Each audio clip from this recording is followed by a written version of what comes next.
Hi everybody. All right, another video question to be answered. I so appreciate all the questions that are coming in. I really do, and looking forward to continuing our little video coaching series. This next question is from Mary Ellen, and Mary Ellen says, "Good morning, Cheryl. You and Louise Hay are my true inspirations." Thanks, Mary Ellen. Louise is one of my main inspirations as well. I read and enjoy you both daily. I need your help with increasing my financial picture. I'm open and receptive to what the universe sends me, but have yet to find a fit between a job and me. I'm a retired person, have tried several possible paths available for seniors. Your ideas are most welcome. And then I love this line. I live in an almost constant state of gratitude and appreciation and feel so blessed to continue learning about and following this path. Okay, so there's the clue right there, Mary Ellen.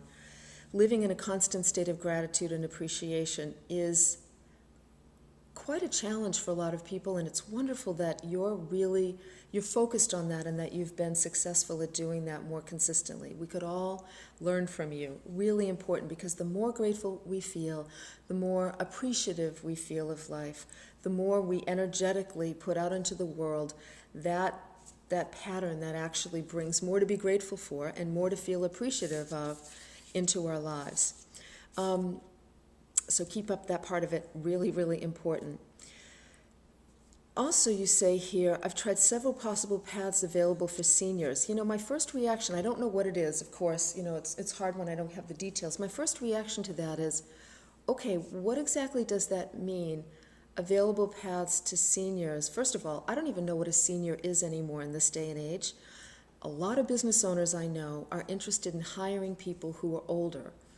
I'm not even going to say any ages because I don't want to make anybody uncomfortable, but who are older, who have had a lot of work experience, retired professionals, let's say, people who had a career and are now looking for something different.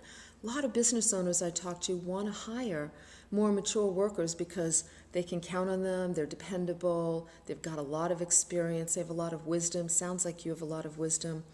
And so I just want to raise a flag that paths available for seniors sounds a little limiting to me. I don't quite know what that means.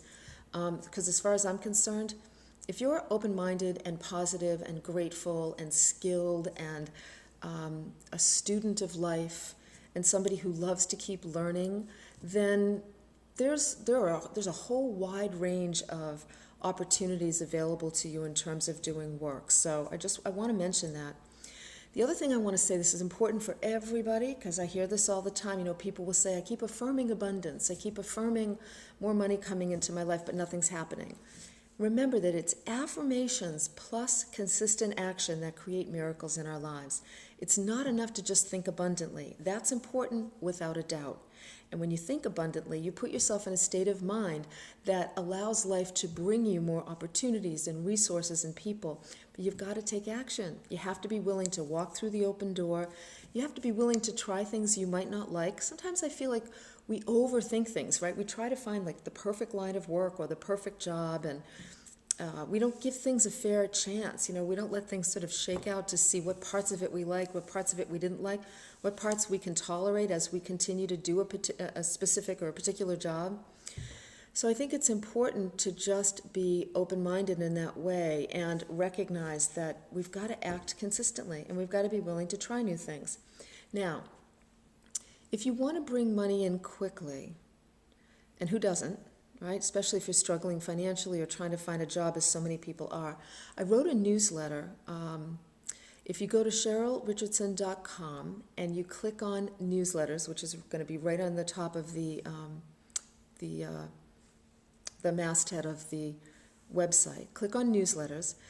For you, Mary Ellen, for everybody interested in this topic, I want you to go to the archives for 2010, so last year's archives, 2010, and I want you to look up week 33. I printed it out here. It's called Finding Work. And in there, I wrote this newsletter about what people can do to find work right away, to be able to bring money in as soon as possible, if that's what they need. Or you can also look at it in terms of finding work that would be enjoyable for you. I'm going to just go over a couple of things. The goal is to bring in money as soon as possible to find work you enjoy. Step one is to uncover a bankable skill. We all have skills that we use all the time. And most of us who have skills that come naturally to us, we don't even realize that we're doing it and that it would be valuable to someone else. So what are you really good at?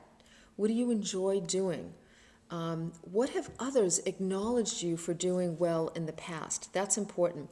Now, I know for me, some of you are going to laugh when you hear this, but if I needed to earn, there's two things I would do right now if I needed to earn a living right away. I would wait tables, because I used to love to be a waitress. I felt like I was a mini entrepreneur and I could control my financial destiny.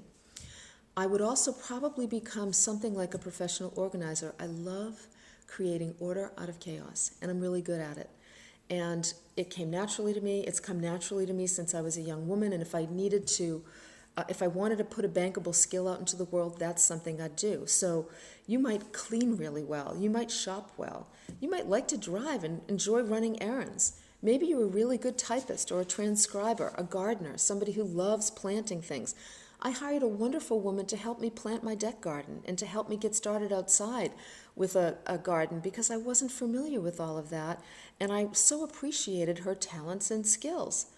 Teaching, tutoring, babysitting, decorating, planning events, repairing things around the house, auto repairs, cooking, baking. Many of us do some of these things naturally every day. What do you do that you really enjoy doing? And how might that be a bankable skill that somebody else might want to hire you for? Then the next step is to set the right price. Now, over the last few years, I really have kept track of the kinds of services that friends and colleagues use. And the average hourly rate, the average, was $30 an hour for some of these skills, some of these services. So you want to make sure that you set the right price. And you know what? The internet gives you a great opportunity to do that because all you need to do is sit down and Google what it is you want to do and look for pricing. Price of plus Google. Price of plus whatever bankable skill it is. See what people are charging for the kind of services you're thinking of providing. And then step number 3 is you want to spread the word. You want to tell everybody you know, hey, you know what? I've decided I love organizing. And I'm going to start to do that for people. I don't know where it's going to go, but I just thought if you come across anybody who's feeling overwhelmed by chaos in their lives, and I don't know who isn't, it's a big topic still, Mary Ellen, I'm telling you. If you've come across anybody who is really feeling overwhelmed with a lot of stuff, could you let them know about me? Because I'd love to help them organize. I'd love to help them get rid of stuff or move stuff around or whatever it might be. So you want to start telling everybody you know. And what you might discover, Mary Ellen, is that as you start to express some of the services that come naturally to you, the bankable skills you already have, life will begin to present you with opportunities for expanding that in a direction that's really satisfying. And you know what? You're going to make a lot more money doing it that way. So think of it as being like a mini self-employed. It doesn't have to be scary or overwhelming. You're simply going to provide a service and you're going to get a great rate in return. Just got to tell everybody about it. Be willing to take a risk and believe in that grateful heart of yours. And I have no doubt that you'll be able to increase your level of financial abundance while you also increase your level of satisfaction and meaning and fulfillment in your life. Let me know what happens, all right? Try something and then post me an update on Facebook. I'd love to hear. Thanks so much, Mary Ellen. I appreciate your question, and I'll talk to all of you soon. Bye.